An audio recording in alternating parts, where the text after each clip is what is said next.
Hi, everybody. I'm turning on some lights.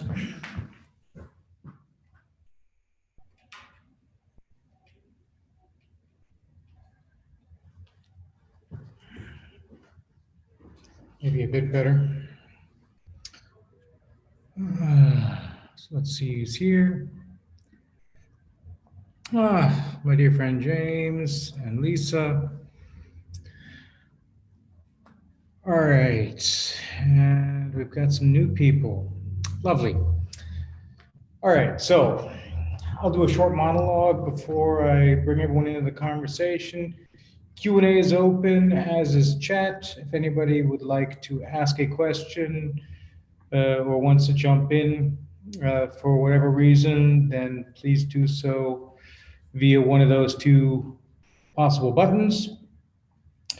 And also, I was considering the issue of just automatically bringing everyone in as a presenter, and I don't know if everyone is comfortable with that. So if you'd like to join the conversation actively, I can bring you in, and maybe it would make sense to just post quickly in the chat, I'm in, or whatever, or say I'd like to join.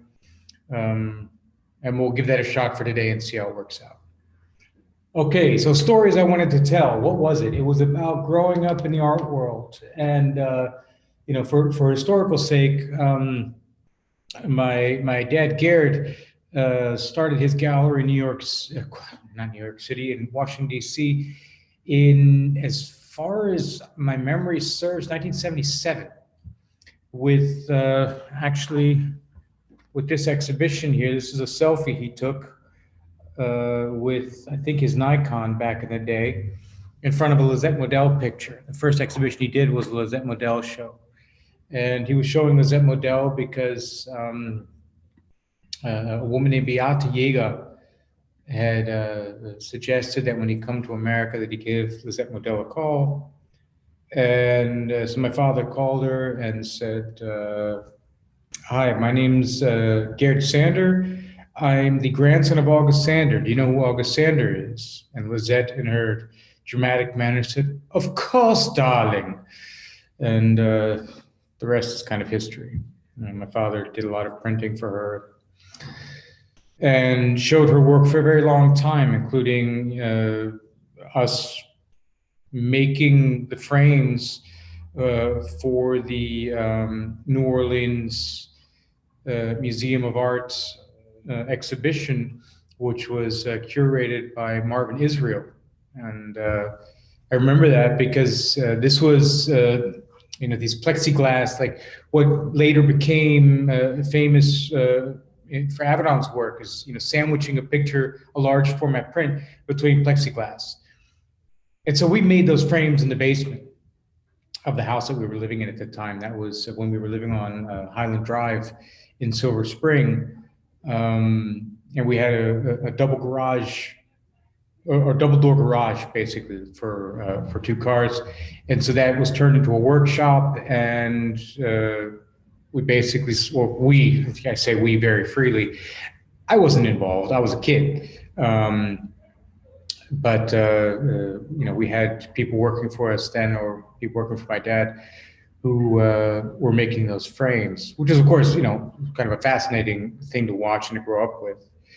And my dad was making the prints in the back in the dark room, and was then bringing the dried prints, which we were drying on the clotheslines out in the backyard, which is kind of funny because you'd go in our backyard and there were clotheslines, and there were this series of Lisette Model prints hanging in the yard like sheets, which just seemed like the normalest thing, because how else would you dry them?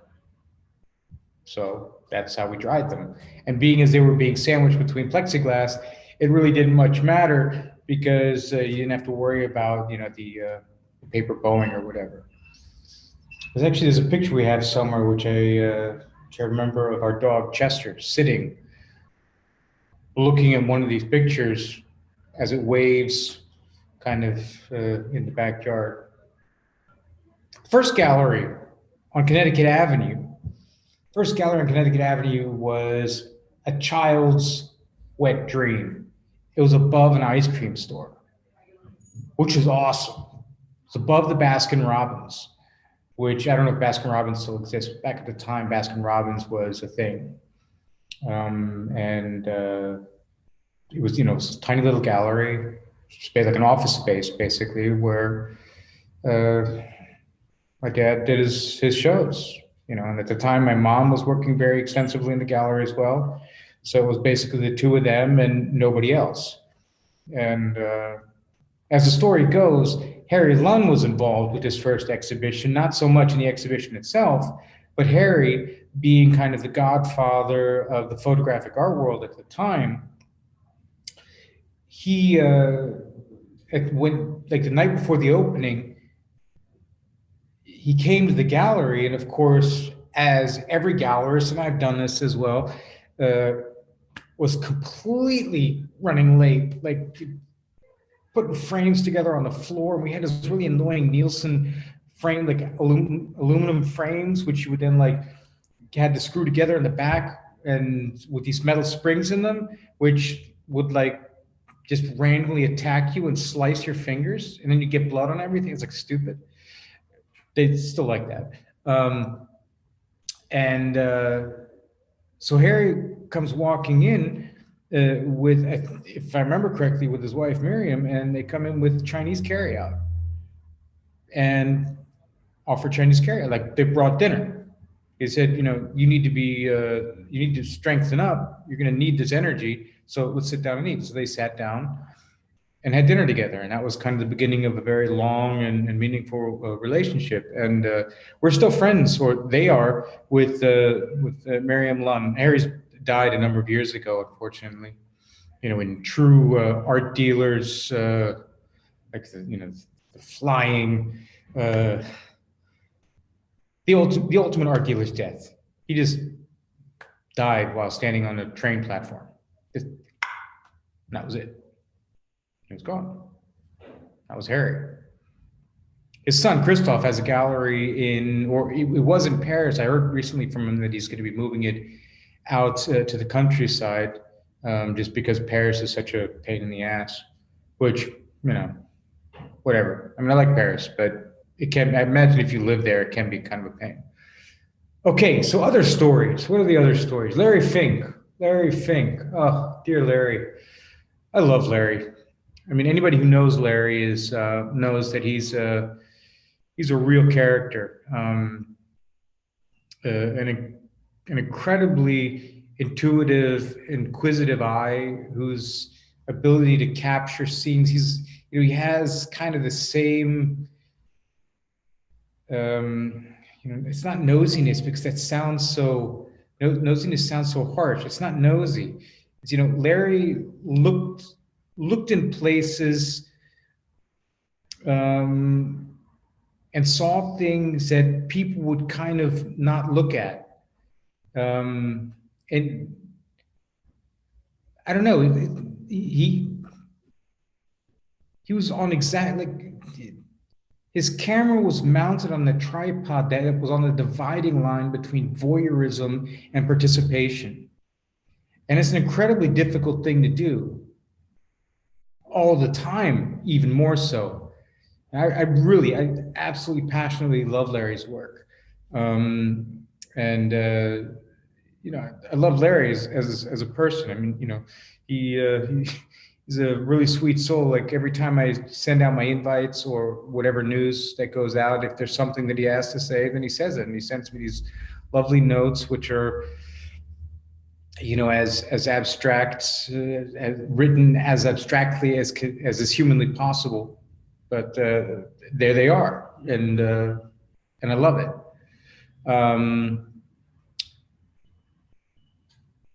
I'm seeing here, what is this? Baskin Robbins still exists. My God, Jonathan, thanks for telling me that. Yeah, so you're a local Silver Springer as well. Cool.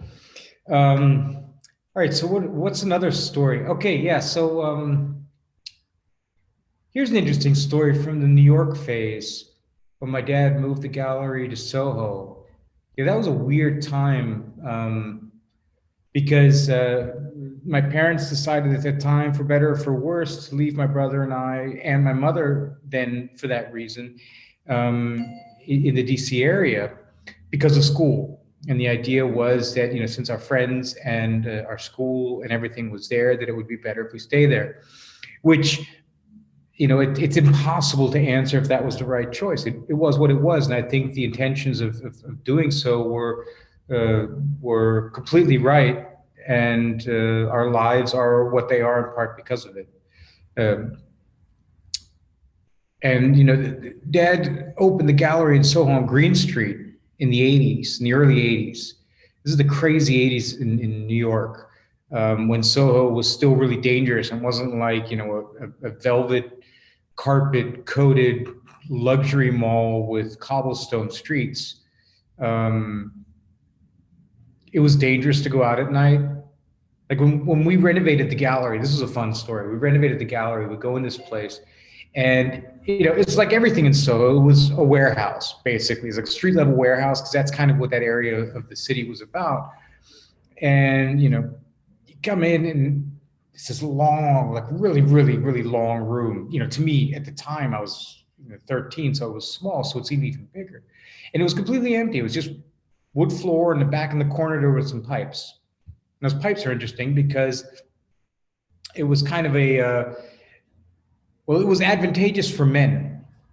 Let's put it that way, because there was no toilet in the building at the time we started renovating it. So if you were a woman, you had to go around the corner to the Mexican restaurant to go to the bathroom, which is horrible. But, it's not like we intended it that way. It's like, biology sort of did its own thing.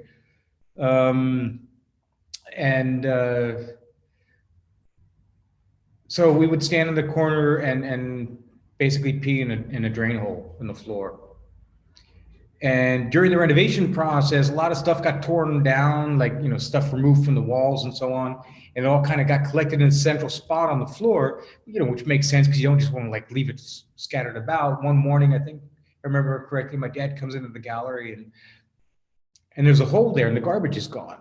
And everyone's like, where's the garbage? And they go and they look, and it had fallen into the basement because it was so heavy and the floor was so rotten at that spot that there was a hole. So they built a circular staircase right there, and that was it. Put a wall in front of it. There was a circular staircase into the basement. And that's where a lot of the artwork was stored. So that was, kind of the way things were done back then. People talk about the 80s in New York as a time when you could transport an Andy Warhol under your arm in a taxi, which like nobody would do at this point anymore, right? So anyhow, all right, let me see. Yeah, so Jonathan, you're in New York now for the last 35 years. I've been in Germany for 25, so fair enough. And Lisa, the Lisette Model show in New Orleans, that was Lisette Model's retrospective, and I don't know the exact date, but it was in the early 80s. So I'd have to look it up. I don't have that information on hand because it wasn't actually my show. It was my dad's show. So, but so I'm starting with a bit of the history of it. And actually, I can even go back a step further, just for a moment, to speak about my grandfather, because I said, 3 generations of art dealers, which is true, because my great-grandfather, August, wasn't so much an art dealer as he was an artist and a craftsman, both in photography and in other crafts. And it's an interesting mix that he was doing. Like he understood that there was a difference between the two. And, that's kind of at odds with the world's current view of anything being produced by a person who is defined as an artist as being an artwork, which is kind of a ridiculous idea, in my opinion. But there are many people who seem to still follow that ideal, and that's where this entire idea of, getting the next Oscar Murillo, Like, I want the next one, whatever he makes, I want it, is an absolutely ridiculous idea, in my opinion. And I'm picking Oscar Murillo because I discussed this with James yesterday, actually. Um, and nothing against Oscar's work. It is what it is. If you like it, great. If you don't, well, fine, whatever. But the idea that an artist is inherently good is asinine. It's absolutely asinine. There is no way that any artist can live up to that, ever. And it puts a lot of heat on the artists. It makes a lot of things really complicated because people then, when they own something by a name, they expect it to be of a given value. They expect something to come of it because of the brand name. And that just doesn't work. It doesn't work at all. All right. So anyways, okay, getting back to gallery life. So my grandfather, this was lovely because he didn't like the tax man, right? Because he didn't like pay tax. Well, nobody likes to pay taxes. But back in the day, he was in Germany and he had the work of August Sander, which was the primary body of work that he was dealing with, along with the collection of Cologne progressives that we have, and some of which we still have now, some of which has been placed in various museums. He wouldn't keep any records, like none, no paper records. He just kind of knew where stuff was, or not, whatever. It's except for one dealer that he dealt with, the lovely Mr. Tom Halstead, who also recently passed away, another one of the old school photo dealers who passed away. He was the one who was dealing with August Sander's work for my grandfather in the United States until my father moved to the United States to open the gallery. And then, as would make sense, my father started doing it. And I don't know if that caused any major bad blood. I imagine it was a bit of animosity. And I had, not a bad situation, but I can dig how that could really suck, because it's inventory that's gone. And if you've worked on a body of work and have built it up and then it gets taken from you, it's kind of tough. And back in the day, it wasn't, we weren't talking about lots and lots of money. And, it was like all photography dealers back then were doing it because of their passion for the work, which I think makes that time very special. So onwards to my story. How did I become an art dealer? Now, this is an interesting story because my dad always said, Manuel, Julian, whatever you do, don't become an art dealer. Just don't. And Manuel's my brother. And Manuel and I were like, okay, we'll do something else. So, I started off, what did I start off doing? I started off studying art history in Belgium. And then I spent some time as a cabinet maker in Germany, and then as a furniture designer, working for the very progressive group called Pentagon at the time, in Cologne, that was a fascinating time. I learned a lot about thinking three-dimensionally at that time, and about experimenting. And from there, I went to the United States and I studied architecture at Catholic University for a while, and had a little stint in sculpture. All the while I was photographing because it's like a hereditary disease in my family. It's ridiculous. Like my kids do this. It's stupid. Well, it's not their photographs are stupid. It's just like they just do it. And at some point, I don't even remember, I was sitting with my mom and dad and we were thinking about like what to do with the pictures, like, because it wasn't a small group of work. It was, we're talking about a really big body of work that I have to, represent and deal with and place properly. And so I said, why don't I open a gallery? And 1, 2, 3, all of a sudden, the front room of my house was our gallery, or my gallery. And I started with a table, a flat file, and a bookshelf and a phone. I had one wall. It was like 4 meters long, and I did these really, really succinct, tight, super focused, concentrated exhibitions. Like the most pictures I had in an exhibition was 27, but they were only this big, right? So it was this grid of 3 by 9, and they were all photographs of snowflakes by Richard Neuhaus from the 19th century, late 19th century, which were microscopic photographs he created. Bentley, I think, is the other guy who was doing the same kind of photography. And Neuhaus was, one of the people who was experimenting with that kind of photographic representation. They had beautiful pictures, tiny little things. Yeah, so that's how I started. And I remember when I started, I had all this material that I was getting piece by piece from a colleague here in Cologne who I hold in the highest esteem, Priska Pasquer, who's an excellent gallerist and had been working with my father for a very long time. And there came exactly the same kind of switch between Tom Halstead and my father, and then between Priska and me, which I grabbed all the work and started doing stuff with it. I'm doing exhibitions of various types, and really enjoyed it. But there were some contemporary artists who I liked.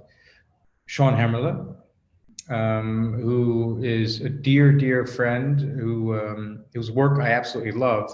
And I'm very much looking forward to seeing some of the new work he's doing right now in a completely or almost completely vacant New York City, which is like, the chance of a lifetime, right? Jory Hull, and I met Alfredo Alfredo Sroor in California at Paris Photo LA at the second year that took place. And I partook in the first two Paris Photo LAs. That was the one that Julian Friedman organized. And those were fun. I mean, well, the event was fun. Sales were horrible for everybody, which is why it tanked, because you had to pay like $30 or $40 to get in, and everyone thought that then they would come to the stand and they'd ask you some questions and you talk to them. I mean, I got to meet Brad Pitt. I met Stefan Simkowitz, who's I wouldn't say a friend, but he's a colleague, and we banter back and forth every then and now. Interesting guy. But people would come by and banter about things, and then you would tell them the story and do the song and dance, and then they'd say, "Thank you, that was really interesting." And off they went, thinking that their $40 had paid for that, and it was my job to tell them the story. That was it was too bad, because people brought some really, really incredible work to that. I remember Jeffrey Frankel brought Sugimoto's electricity photograms, where he basically ran electrical streams across photo paper and then developed them. Fantastic, fantastic pictures. Nothing. Anyways, but that's kind of what we do. So maybe I'll wrap up this storytelling part of this with a story of the Bataclan in Paris. Yeah, that's probably a good story. Everyone remembers, I assume, the Bataclan and the attacks in Paris that happened, I think it was 3-4 years ago. I don't know the exact date, actually. I still have I have all the material from that. And Paris was shut down. And that was amazing, because we as dealers, that evening when all that went down, I was with my staff. At the time, it was Marina Trancoso, who now lives in Berlin, and recently had a child, beautiful kid. At least from the pictures I've seen, very, very smart woman who is from Brazil, and is focusing on South American photography. Look her up. Very, very astute eye. And Christina Gell, who is still my gallery director and is my longest running employee at this point, also a dear friend. So we were there, and the fair was closed because it was the end of the day. So we go out, and as was everyone's kind of normal ritual, is after the fair, you'd go and have dinner somewhere. So we go, it's Friday night, we go and have dinner. And then I get an SMS from my brother, and it says, "Are you okay?" I'm like, yeah, yes, fine. And then the waitress comes over and tells us that something has occurred, and we're in kind of a shishi restaurant. It's not like, you know, top of the head shishi, but it was a nice place, and there was some wealthy guests there at the time. And in a number of minutes, things started to get very, very like busy. And we turn around, and all of a sudden we're seeing Bentleys and Rolls Royces and Mercedes screeching up to the door, and then people running in and grabbing people and running out, jumping into cars, and they go, boom, gone. And you know, everyone, nobody knows what's going on. And the waitress then comes over and says, "Yes, well, there's been a shooting, there's been an attack, and Paris is shutting down, and you have to go." And you know, so we paid our bill, and Christina and Marina were staying right across the street from that restaurant, which is the reason why we were there in the first place. And so they went just briefly home, and I walked home, and that was a really surreal experience. I had to walk about 1.5 kilometers, and you know, getting a taxi at that point was like impossible. So I walked through a city that was amazingly empty, except for people careening down the street every couple of minutes.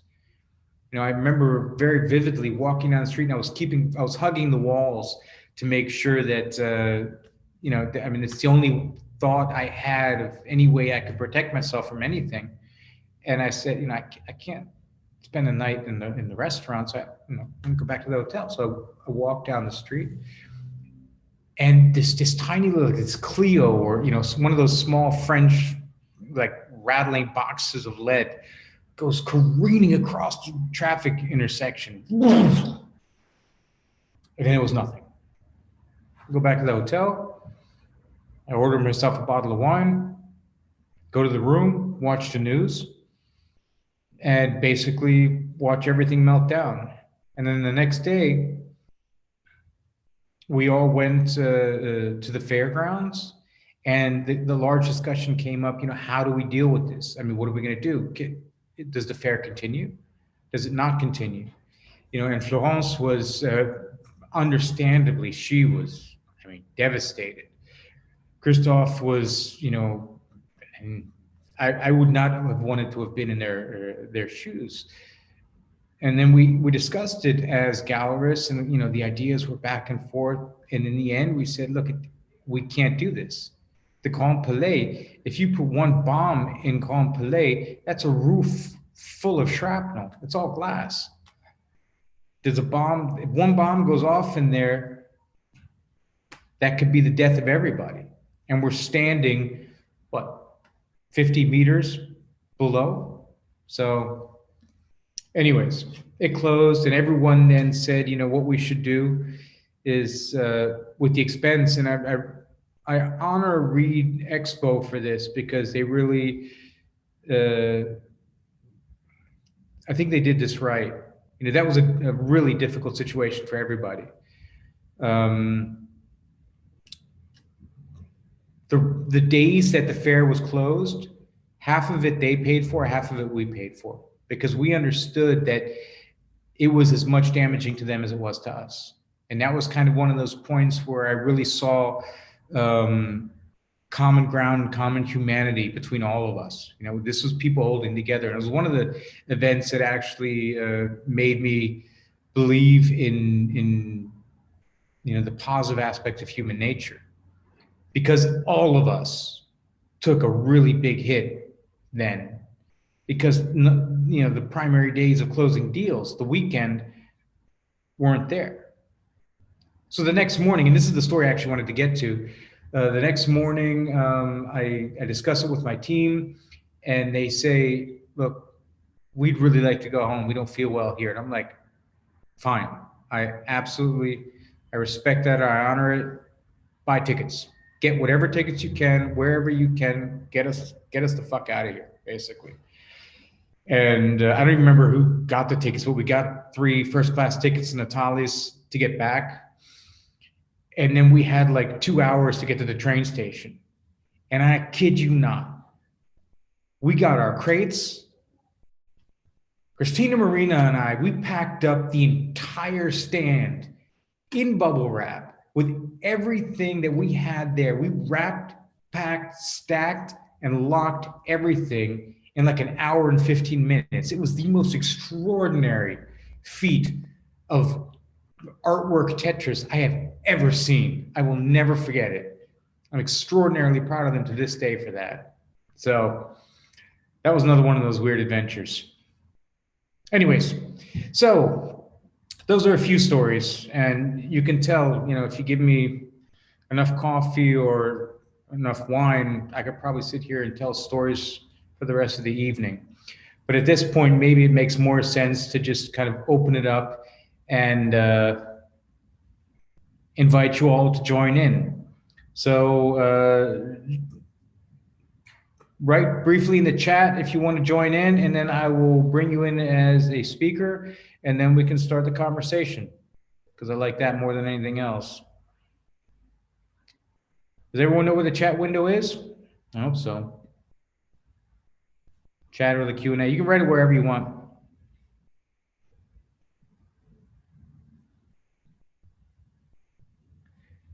Oh, Jonathan, no, I took no theater courses.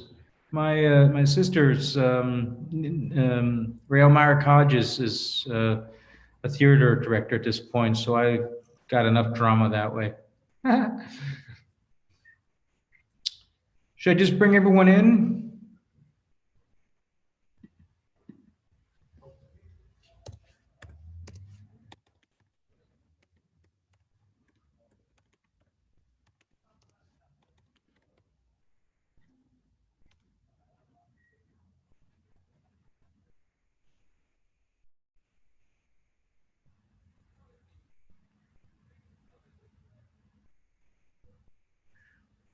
I can certainly bring James in.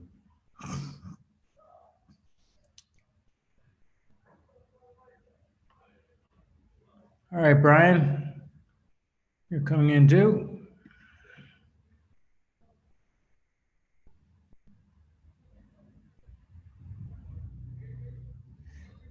Jonathan, how about you? Would you like to join?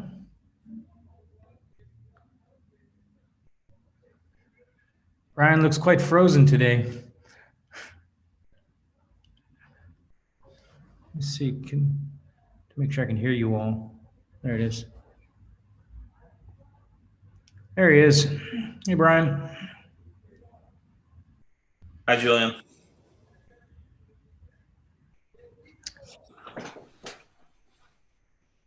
I'm not sure if Roland, Lisa, and Jonathan want to join and don't know where to type, although Jonathan clearly knows where to type. Anyhow.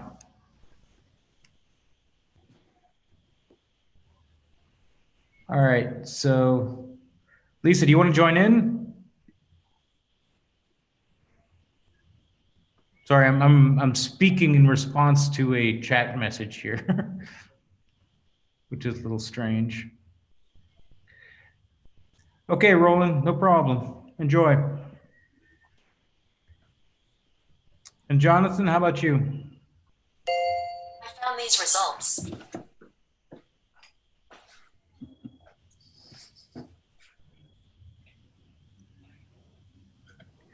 Okay, here comes Lisa. I think next time I'll do it the other way around. I'll bring you in unless you don't want to be involved. Maybe easier. And Jonathan's trying to turn on the camera, so I will bring him in as well. And then we should have everybody. So there's everybody. Hi, Jonathan. Another Silver Springite. Julian, while you are bringing others in, I thought I would mention the last time we talked, I'd mentioned the MoMA video with Sarah Meister talking about the August Sander project. I haven't seen that posted yet, but I have the video myself. So if it's not posted in the next few days, I could send you a link to that file if you would like to see it. That'd be great. That'd be great. Absolutely. Yeah, it's they moved that to next year. The last one supposed to be this year, and they moved it. You know, all things considered, it does make sense. So, okay, there's Lisa. Oh, Lisa, you need to turn your microphone on. Unmute your microphone, Lisa. There we go. There you go. There you are. Hi. Oh. Hi. So some old faces and some new faces. I found you on Instagram. Oh wow. Yeah. Fun. I have one of your great grandfather's prints that your was it your father that printed or your grandfather? Your grandfather, Gert? Both. My father is Garrett, but Garrett and Gunther both printed. Right. It was a gallery in New York that was uptown, Upper East Side at the time. 76th Street. Yes. Yep. Yeah. Anyway. Yeah, very nice. Which picture? It's a sculptress taken in 19. Unknown caller. Unknown caller. Hello? I liked it. I mean, I loved the image, but then it was also the year my mother was born, so that's how I decided on that image. Oh. And a lot of people look at it and they say, "Is that your grandmother?" And I say, "No, German." This, not my grandmother, but the image. Yeah. So. Oh, lovely. And it's the print that my dad made.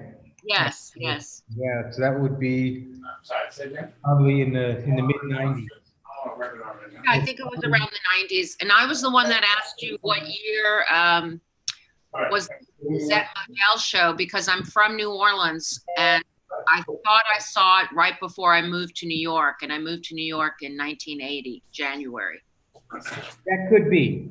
So I think it was the late 70s. My mother had a membership and she knew I was interested in photography. So we went. Oh, and that night, after I left my mother, a couple of friends and I went out to the French Quarter, and we just happened to walk through the lobby of a hotel, and there was Lisette Modell with her feet up on the lobby, and I said hello to her, and she was very shocked that someone recognized her, and she took her feet down, and it was just a lovely little memory. And she said something about how many photographs she could make here in New Orleans, that she loved it here. There. Yeah. I mean, Lisette was, I think Lisette's similar to the Bechers. Her most long-lasting impact is going to be the ideas that she brought to the camera. She used to say the camera doesn't answer questions, it asks them. Nice. And, that's, I think her understanding and the way she looked at things, the way she framed things, her sense of humor were really very influential. And I know a number of photographers that my father has worked with, studied with her, and you can see it, even though their work doesn't look like hers. Right, right. Like I was talking about Larry Fink. Right. He studied with her. And Larry's photography is completely different than Lisette's. Sure. as is Rosalind Solomons, who also studied with her. And I think that that's, the sign of a really good teacher is somebody who doesn't, kind of press their idea onto others, but brings what others have out, like cuts away the crap, basically, Right. and put just enough heat in to leave the important stuff and burn away the rest. And I think Lizette was really one of those people. And I remember when she passed away, she was closer to my brother than she was to me, because I was, at the time when my father was dealing with her, I'm the youngest in my family. So, and my brother is not much, he's a year and a half older. So she kind of connected with him somehow better. And when she passed away, my dad was asked if he wanted anything from the apartment. He lived. She was married to Evsa, who was this. I think he was Romanian, or I don't know much about him. He was a painter, and he had painted their entire apartment. So the whole thing looked kind of like a dark Mondrian painting. I love it. The whole space, and it was filled with books and pictures and cameras and all these random things. And among other things, a book of Naked Hollywood by Ouija, which Ouija had written into to Lisette Modell, my favorite photographer. Oh, great. Which I still have upstairs. So, and what was really saddening at the time is the guy who called my dad said, "Here, take what you want to take, because we're going to throw the rest of it away." Wow. Yeah, because who knew, right? Right. It's like no one was thinking about it. She lived in the West Village. If I remember correctly, yeah. It's, again, I mean, childhood memories are one of those wonderful things which live in kind of a cloud zone of their own. And I don't try and make them any more real than they are at this point, because it's just projections of solidity to things that aren't solid. So it doesn't make much sense. Yeah, she was great. And that entire time was interesting too, because when we were kids, the dealers and the artists would, when they came through town, they would stay at our house, because why would you not? Because there was no money in it, so you couldn't afford to put people up in a hotel or anything. You had to have a good couch so that people could sleep on it. Because a bad couch, then your artists are always going to be cranky at the opening, and that's no good. So, and my brother and I would sit at the dinner table with my parents, who would sit there and discuss, whatever came up. And that was really, it was an interesting childhood, because of the engagement with topics that kids in my age generally didn't. What kids are exposed to stuff like that. Right. Reading pictures. How do you read a picture? Tell me what you see. It's that only happens with people who are in the arts. Just if you're the child of a mathematician, then you probably have a proclivity to understand mathematical concepts, because those would tend to be discussed at home as well. And yeah, so fascinating time. I get all teary-eyed here. It's weird. It's so much different now. The art world has changed dramatically. One of the worst things that I see as a shift is movement away from the personal experience. And I've discussed this at length. I mean, Brian, James, you and I have had conversations about this, and going back to the beginning of my show, which I will note, 24th of March was the first show, so it's actually been going a while now, 2 shows a week since the 24th of March. So not bad, I say. We discussed the idea that people need to really, they need to embrace what it is in the arts that moves them. and not always look for metrics that make the risk of buying something seem more reasonable. And if you're looking for an investment angle, or some kind of security angle in dealing with the arts, then it's probably not the right thing to be buying. Right. There are things that are significantly safer for investment reasons than art. And yes, art can be investment. It can be something that you can make a lot of money at. I make my living at it, so certainly you can. But it's not the reason why art is there. Right. And the reason why art survives and is meaningful tens or hundreds or thousands of years later is because the meaning is not bound to the financial function it has inside of the society. It's because it carries something, it carries a message and a part of the history of our time to the future. And that is the real reason why it's important to keep it and to uphold it and to allow it to remain. We're the caretakers of history, if you will, in a certain way. That annoys me a lot when people come in and they start talking about, so what can I sell this for in 2 years? Oh, God. I'm like, I don't know. If I could give you that answer, I wouldn't be selling it to you. I'd be keeping it myself and selling it in 2 years. Yeah. Well, ask the photographers of the Farm Security Administration. Yeah, seriously. They had no idea what they were doing there in terms of value. No. They were just getting a paycheck. Yeah. Well, Amazing work, but artistic, like, what is artistic value anyway? I mean, I was looking at, like, I have an artist that I represent, Ariel Watson, who I can almost guarantee that every one of you has seen her most famous picture. It's a picture of a naked girl with her hand in front of her pubic hair, and she's got written on her belly, "Grab him by the pussy, Trump." And it was huge. It was like everywhere because everybody just completely jumped on it, right? So the area did that project when she was 17 because she couldn't vote at the last election in the US. And she was so angry that Trump won that she made a series of 7 photographs with these texts by Trump written on naked bodies or almost naked bodies. Some of them are wearing underwear and others are not. But they're not, it's not nudity. It's like there's nothing to see per se, except one picture which has, like, the breasts are nude, but that's it.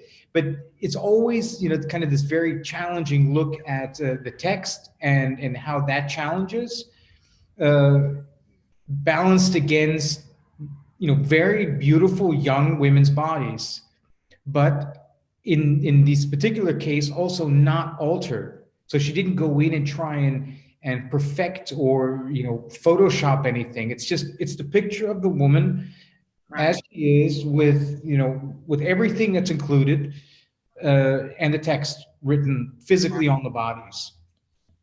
And, oh God, now I lost my train of thought. What were we talking about? Sorry. How did I get to that topic? Young artists. Oh, right, exactly. And making money, because I sell these pictures, of course, and I sell them for 1,200 euro a picture. It's an edition of 5. So 5 times 7, there's 35 pictures times 12. And if I assume, or if we do simple math, that means that body of work is worth, for area, is worth about $35,000 or euro. Or actually less, because I get some of that money. So it's actually probably worth about 20,000 to her. And then I offer this to people, like they write me and they say, I'm interested in buying one of those pictures. And I very clearly state that you're supporting area, but you're of course also supporting me because I'm the one who's selling it to you. And everyone's like, that's too expensive. And I'm like, how can that be too expensive? It's if you think about the total monetary value that body of work has for that artist, that's nothing. It's like not even a year's wage. Right. or if it's a year's wage, and it's a really bad year's wage. And that's one of these things that I also keep running into as a gallerist. Another one of these stories where it keeps coming up that people seem to not think through how the financials of it work. Like everyone expects to come into the lovely gallery. I mean, you can see it behind me. I've got a nice space, and I'm on the street level and all that, and I've got staff and do beautiful framing and all these things. So I have all these expenses, but then when it comes to buying a picture, they expect the picture to be as cheap as you can get it at IKEA. Right. Which is like, how does that work? It doesn't. And that's a bit frustrating because the market is a bit saturated, and the entire idea of everything is cheap and everything is available and you can have it for what you want to pay and not for what it costs is kind of all prevalent, and it makes the situation really difficult to deal with. But that's across the world in all photography, whether it's art, whether it's galleries, whether it's commissions, assignments. Photography has become, for many, just a simple commodity, which those of us who are putting our life and our passion into the images we make, it's still a very minor amount of images compared to the millions of pictures posted on Instagram every single day. And so the world has become inured to a personal vision on the part of an artist. I agree. And, I spend a lot of time thinking about how to solve that, which, when you come up with that, let us know. Well, the one thing I do know is that pictures mean something to people when there's an emotional attachment to them. Yeah. Like the picture, Lisa, for you, of that Sandra picture, it was the year of your mother's birth. Right. So and sometimes it doesn't need more than just like one step of connection. Right. And then you find something in it, and then it speaks a different language to you. I had an exhibition called Two Pictures which was the 10th anniversary of 9/11. And it was a picture of one of the two pictures by Sean Hemmerle. One of the two pictures was an Afghan man holding two doves, and large picture, and he's standing there holding two doves. And I personally connected to that picture very much. And a friend of ours came by and looked at the picture, and at first look, she was like, I don't get it. And I said to her, if you think about the two doves as each representing a version of peace, and both of them being able to exist, and both of them being held by the same person, and that being a way to represent the ability for us to understand that peace is not a singular idea, that it can be different things to different people, that is a way to live into a future where we can get along without agreeing. We could just assume that as long as we're both looking for peace, even though our peace may be slightly different, that we can agree that we're both looking for the same abstract ideal. And for her, it completely changed the picture. And now she loves it because I gave her a story.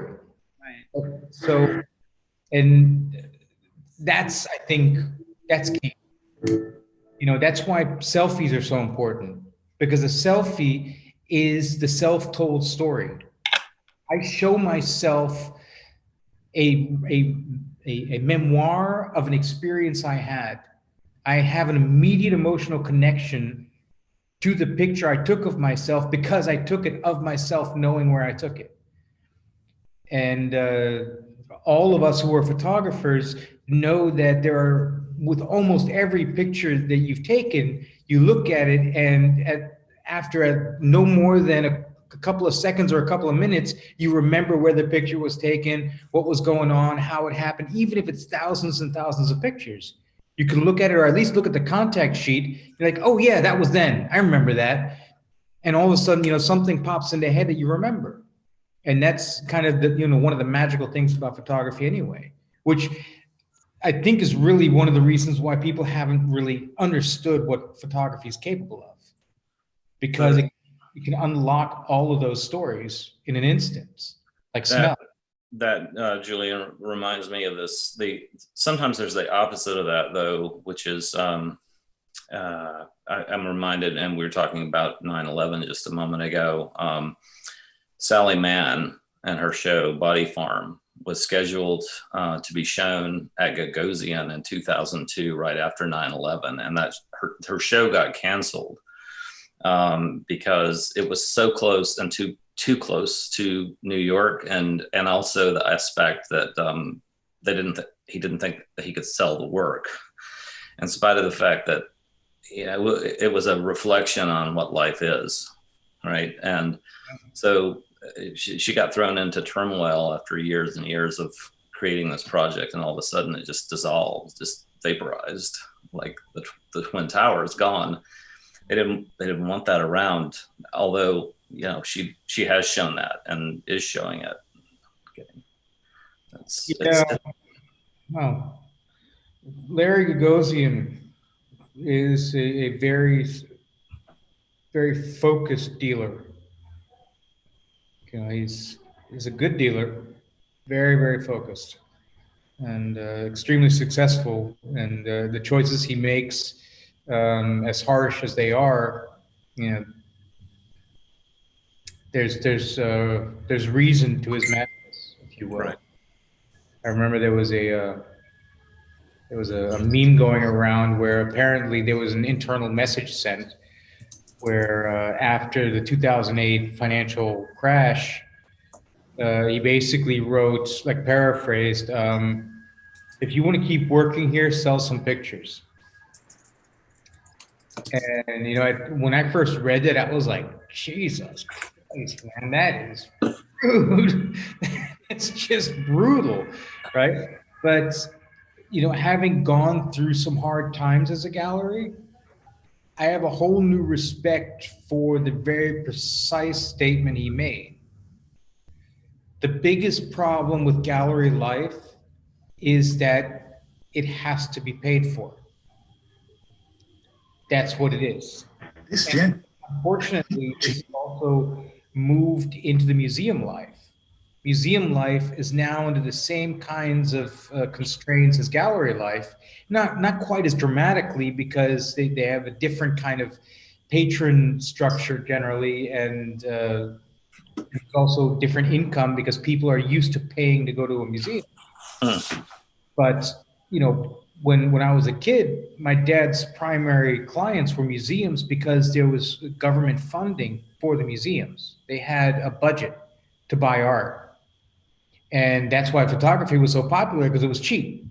You could get more art for your buck if you were buying photography than anything else, because it was cheap, by comparison to, paintings, particularly at the time when stuff was starting to really go up in price in the contemporary or in the modernist painting segment. And this is the curse of this job. It's almost like fighting an uphill battle, because you have to keep the gallery running. You have to keep the wages paid, because there's no way to your staff will not be happy for very long. Unless you're the owner, there's really no way to get your staff to emotionally bind themselves to the gallery that way. It's just, and I don't even want to say that if there's any impression that I'm making that that's a bad thing, or that I'm critiquing that at all, I'm not even in the slightest. It is just the most natural of things.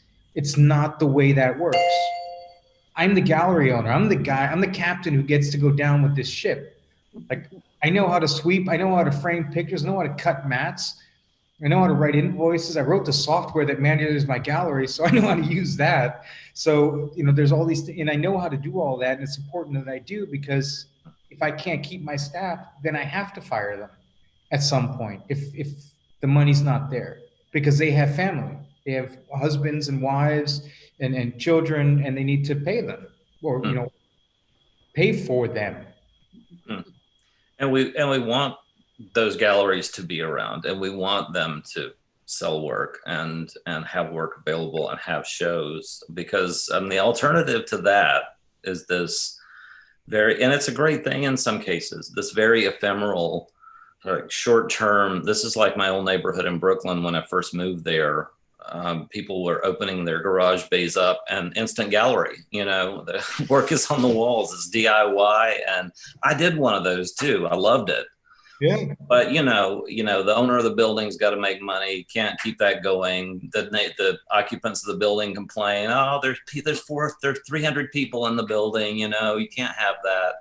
Yeah. And you run into trouble there, and all those things go away. I mean, most of them don't last. Most of them don't survive and come and morph into something else that is more permanent. Yeah. But it keeps, but that kind of thing there's a network of those places that artists need to get established. And without that, they really don't have an opportunity to show anywhere in a place like New York when they're just starting out. Totally. Yeah, I remember there was a Jerry Saltz, or Jerry Saltz, I think is how you say it in English. It's a German name, which is why I always say it as a German word.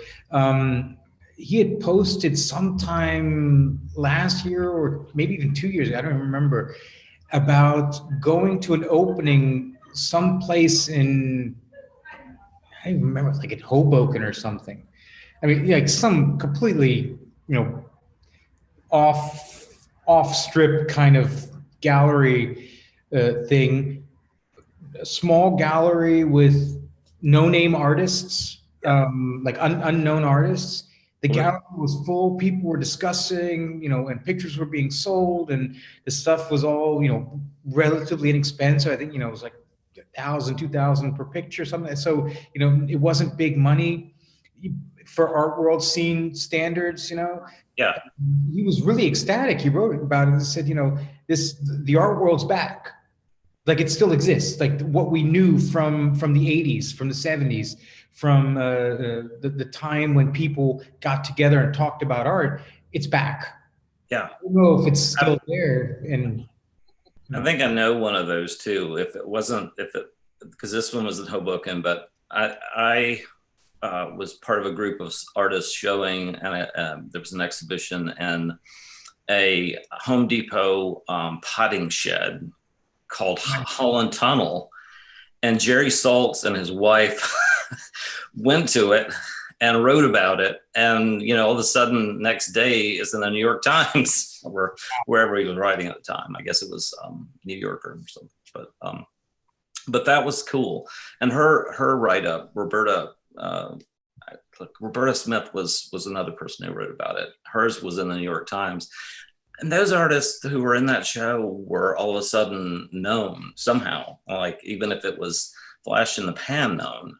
And that's the cool thing about that kind of space. yeah. Yeah, we have the Kunstverein here in Cologne, which is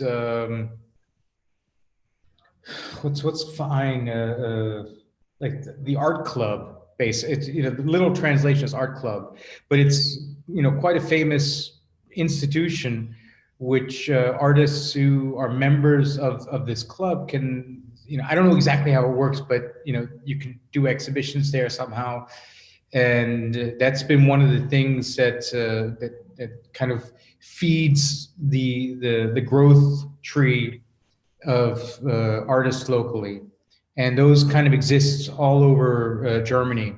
These Kunstvereine in different cities or different major art metropoles. I think that the idea, like the foundational idea behind that, is really vital, and it would be important for people to do that. Like a dear friend of my father, Helmut Dreiseitel, who is a lovely elder gentleman, a gallerist here in Cologne, who specialized in surrealism. And he's got this very funny Salvador Dali book, which he's been collecting pages of, because it's one of the books that got kind of torn apart. It's this big purple book with a golden telephone as the handle. And he's a great guy. Anyways, one of his first exhibitions was in a barn, like in a horse stable. Yeah. Outdoors. And like there was no walls. It was just a roof. And so he hung the pictures and he invited his friends over and they came and looked and that was like one of the first shows, you know. And Can I share my screen for a second? I found a picture of this small space. Hold on, let me see if I can find it. you should be able to. You don't have to do anything. Yeah. It should work. Yep, there you go. That's Holland Tunnel. It's just this potting shed, and someone had they had done a sculptural installation on top of the shed, but this was the gallery, and the party took place in Pauline Lathan's backyard, and this is, you know, in Williamsburg, Brooklyn in 1999, and you know that's the kind of space. I loved that, but back to the thing we were talking about is that galleries like yours that are going to be there long term. I mean, we need both in the art world to keep the cultural discussions going.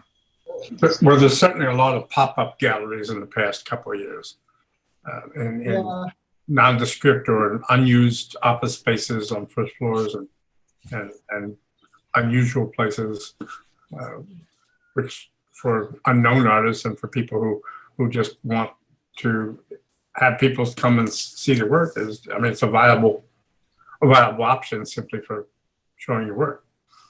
It doesn't necessarily translate into anything other than self-satisfaction often, but Yeah. But you know, the pop-up gallery idea is interesting. I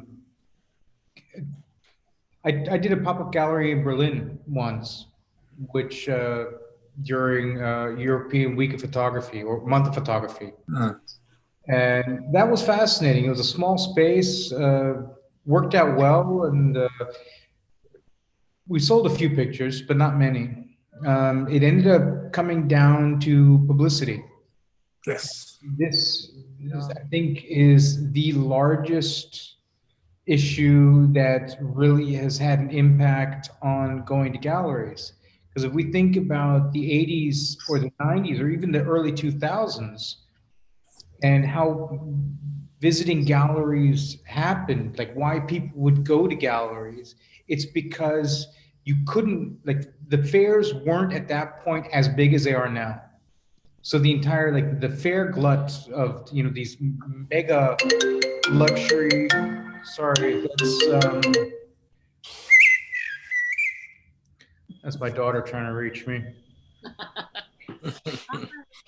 Knows I'm on call. What's wrong with her? That was before, that was before the big fairs, and it was before the information technology push of things like Instagram. Like I was looking through pictures the other day, Mother's Day, at early Instagram pictures when it was still kind of a Polaroid knockoff. Like, you know, and you could run filters on it. It would look like old SX70s or things like that, which is fun to look at. But, you know, Instagram at that time, that was just, it was like, you know, enjoying, like it was a vintagey thing. You would use it and take these pictures of yourself to feel like you broke out your old, you know, whatever collapsible SX70 and shot some film and did that. And so people would go to the gallery because that's the only way they could find out. And they would read the reviews because that's where the criticism of the exhibitions was. Jerry Salz's voice in the New Yorker was read by somebody. And it was an important read. You know, the Sunday, the art section in the Sunday New York Times was the Bible of the art world, not just in New York City, like in almost everywhere. The entire world would buy the New York Times on Sunday to get access to the arts section of the New York Times to understand what was happening in the world of the arts. And that is, you know, boom, all of a sudden it's everywhere. and there's all this information, and you type something into Google, and Google formulates its answer based on your habits and all of that. And so there's, there's all these things that are influencing it, which are funneling very specific things. I don't want to say that that's all bad, but what it did do is it changed the discovery process that we used to have. Right. And that, I think, is a real loss, both for the art world, from my position, in being able to engage with people. When, I can have conversations with people only if I can actually talk to them. I can't talk to the thought of a person. So if you're not coming in here, or you're not calling me, or you're not doing some form of communication with me, I can't talk to you, and I can't tell you anything. And it makes it impossible for me to do my job. And for artists, it's become all the more difficult because there's just so much, so much, and most people don't even have the stamina to get through the never-ending list. And if you look at things like Artsy and ArtNet and Ocala and First Dibs, all of these, what they end up representing is, certainly to a degree, it's pay to play. The more money you have, the more money for publicity you have, the higher up you end up getting placed, the more prominent you are. And we as human beings tend to react to repetition. So if we see the same work 50 times, all of a sudden we assume that that's something important because we've seen it 50 times, even if it's a piece of shit. Interesting, yeah. And that makes the entire process, it makes it that we as people have to really actively challenge what we're seeing and challenge how we're consuming it, and not just passively kind of let all this stuff flow in and just take whatever comes and boom, and it's fine. Oh, this is, of course, that's great. I saw this there and there. This person said that about it, as if that person said anything of any meaning. Does it mean anything to me? Yes, no. If it does, why do I care what another person said? And if it doesn't, then why do I care what another person said? I mean, I don't need to own the picture. If I want to own the picture, I buy it if I can afford it. And if I don't, I don't. And that, this comes back to the entire thing about the investment and this thing about, so what can I sell it for in 2 years and all these safety features. Like a lot of that has gotten lost. And I think it's a real shame. Yeah. It's the one thing I would wish. The only reason I would go back to the 80s would be that. It's the only reason, because the rest of the 80s for me kind of sucked.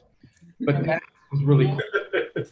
In the 80s, one of the things that happened was I was in Soho, and there were probably 200 to 300 galleries within 6 blocks of my front door, which made it very easy for people, which might have been the precursor of the fairs, where you didn't have to go very far to see an awful lot of art and make your own decision. Well, now then there's so much art that you have these influencers who, get paid to put forth objects, images, and art and whatever else, products, but it's spilled over into the arts. And so who are these influencers? They're not Julian Sanders on Instagram or whatever the medium is. I don't look at them, but that's the part of our problem these days.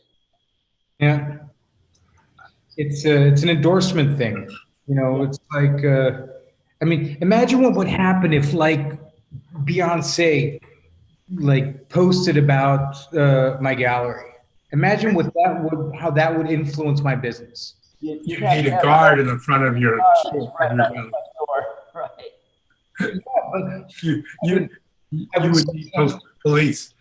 I mean, I'll be quite honest. I'd take it. Huh? Sure. I would take it. Sure. Sure. Of course I would. But not to. But the fact is that that kind of influence, that can happen, I find to be inherently dangerous.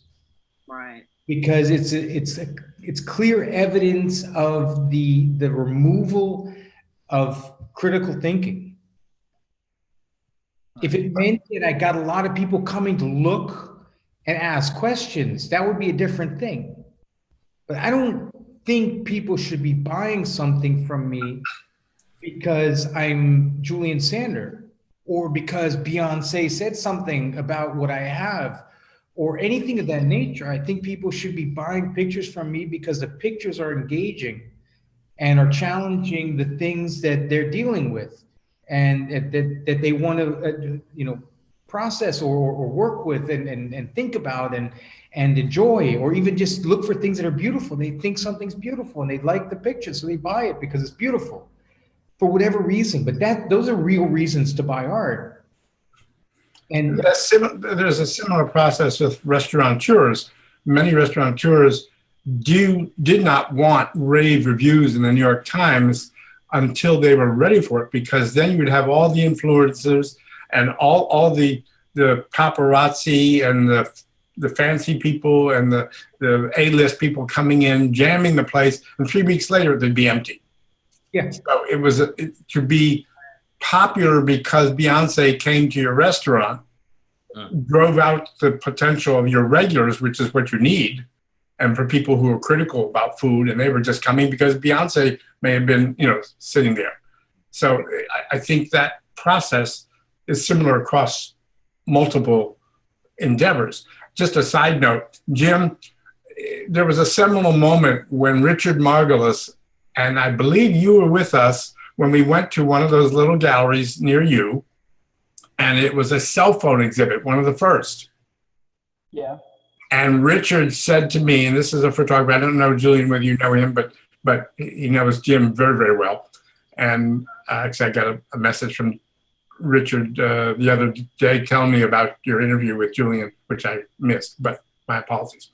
You can and Richard turned to me and said, who'd have thunk we would be talking into our cameras? Yeah. And that was a seminal thought and a seminal moment. And Richard doesn't say a lot. He's very crisp in his observations, as you know, Jim. But that was something I've kept with me that I felt encapsulated the change of the world. Who'd have thunk we'd be talking into our cameras? yeah. Yeah. Were you with us, Jim? I mean, I know that was during one of his visits to you. I don't know. I'm pretty sure I was there. I don't, it's always interesting how we remember things. It's Yeah. like that particular comment was important to you, and probably I heard it, but it didn't register. But and what I was thinking about, Julian, is that we will accept the accolades of Jerry Saltz, Roberta Smith, people like that, but somehow Beyonce isn't good enough to push people towards the gallery or to the sales of the particular photograph or something like that? I mean, is it? I chose Beyonce on purpose because I know. I would take her endorsement, because her and Jay-Z, they have an incredible art collection. They're very smart and articulate, and a lot of great things can be said about them as people too. Yes, no, they're great people. I mean, I don't know them personally, so I can't tell you. Like their public persona is wonderful. P. Diddy has his own art curator. Yeah. To buy stuff when he goes to Basel Art Basel in Florida with his curator, and buys tons of stuff for his various palaces. Right.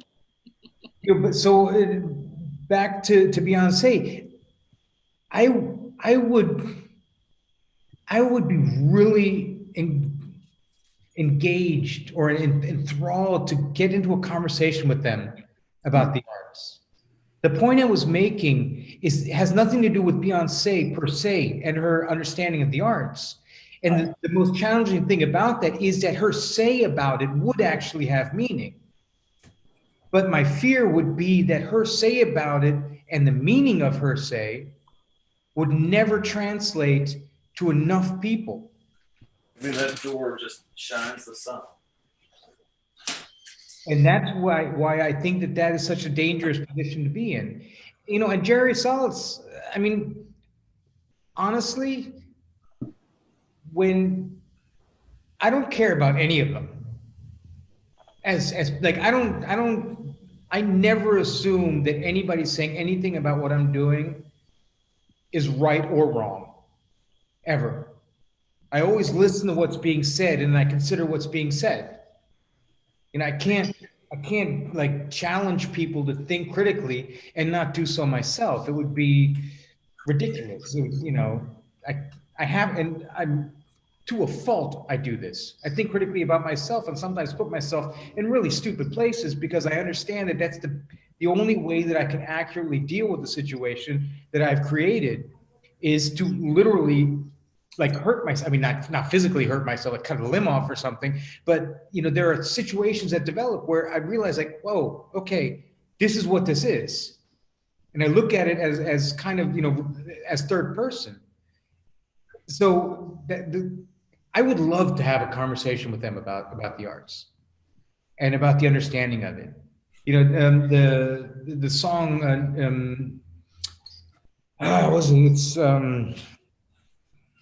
a song that my kids and I listen to all the time, where Jay-Z is rapping and Alicia Keys is playing piano. They're playing that every night at 7 in my neighborhood in New York. After the clap, Jungle, what is it? New York, Where Dreams Are Made Of. Is that the song? Yeah.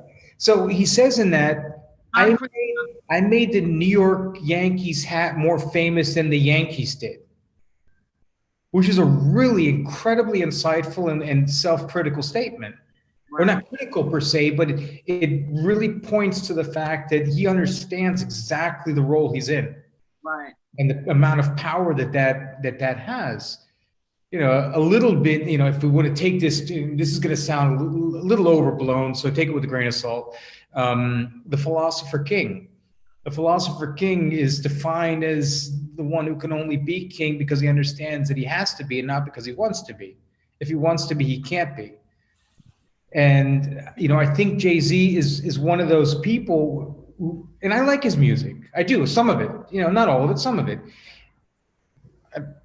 Whatever, but they represent something that's, I think, very astute and very intelligent in what they're doing, and they're consistent in it. And so it would be a really engaging conversation to have, I think.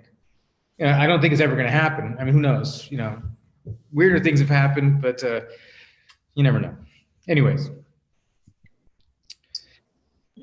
Well, listen, my friends, it was lovely to have some new faces here. We have run over by 25 minutes, which is not bad. I don't have fixed times, but I try and keep it to an hour. So thank you for joining me. I'll give a little preview of what may be coming sometime soon. I was approached by a gallerist from New York of a younger generation. I don't know exactly how young she is, but I'm almost 50, so she's definitely at least one generation below, if not two, assuming 10-year generations. And she wants to do something together because she's doing a similar format. So this may end up being a back and forth thing that could happen. And if anybody has ideas about topics to discuss, I keep coming up with new ones, but I'm always welcome for any kind of inventive ideas, work to look at, things to discuss, galleries to mention, techniques, anything. What's the simplest way to get in touch with you, Julian? Write me an email. Okay. Write me an email. I'll put it here in the chat real quick. Then everyone will have it. I don't want to post it. I don't want to say it in the video because people will. You'll be inundated. Yeah, and then I have no matter how many emails I erase or read, I always have a constant 3,500 to 4,500 unread emails in my inbox. Ridiculous. Well, we all got a zillion emails from everyone that has sniffed our wallet in the past year saying, these are challenging times and we're here for you. Yeah. The That's current political situation too fills it up every day. Okay. Julian, I will send you, if you get a link from me to a shared Google folder, I will send you the video presentation that Sarah Meister did on Great. the August Thunder project. I don't see it posted yet. Great, that'd be lovely. Thank you. By the way, just before you run away, one of my favorite photographs of August was the portrait of a baker in Cologne in, I think, 1928. Yeah, that is among the top 10 Oh, well, it's most popular. It's Hans Bremer. Yeah. And sad. you'll notice that he's wearing polished black shoes and black dress trousers underneath his. Of course, he dressed for propriety. I mean, I mean, if you go to any of the bistros in Montmartre and the 19th arrondissement, I mean, they're all the bistro owners are dressed properly, you know. But in his case, the baker's garb of the time was, as it is now, black and white plaid pants. Yeah. And shoes that could get dirty. Right. And the story is, well, that bakery or that conditorei was across the street from August's studio. You can see it in a picture of a procession. There's one in People of the 20th Century. There's a picture of a procession taken from August's studio window. Oh, okay. The bakery, and the assumption is that the Hans Bremer saw the exhibition that Sander did in 26, and then they got into conversation, and he agreed to pose for a photo, and he probably posed in a suit, probably with tie and all that, and then August, we assume, asked him, could you maybe put on your garb, which I think explains partially his somewhat, how should we say, aggrieved expression. He's not a particularly happy looking camper. So. Thank you so much. This was This wonderful. has been lovely. Thank you. It was a pleasure. Please join me whenever you can join in. I welcome everybody and tell your friends. And I wish I would have told a few friends about this, but it was last minute, so. yeah, no worries. It's, you know, I've grown. I have 68 people who are now registered for the webinar. I started off with 2 on March 24th, so it's growing. Great. And I assume there were a number of people who didn't show their head, but were listening in. Yeah, there's a couple, and it's also broadcast live to Vimeo, YouTube, and Facebook. Oh, okay. So, and I have a lot of people who view. Well, that's why I have a hat on, because my hair is quarantine a mess. Yeah, my like I haven't had a haircut in forever. My wife is like laughing at me regularly because my hair starts doing this like around 2 in the afternoon. You see it? Just let it go. It'll get longer and then it'll lay down. I did let mine go. Yeah, and it went, didn't it? Yes, it did. So the next one you have is not announced yet, or? the Sorry? next But one? you're on every Tuesday, though. Oh, they're on. Oh, it's Every Thursday. oh, okay, great. For now, it's every Tuesday and Thursday until the end of May. And depending on how opening hours are here in the gallery and how things develop, I may shift to a different time frame, but I'll announce that ahead of time so that everyone knows. Great. All right, thank you so much. I'm signing off. Everyone, be safe. Good to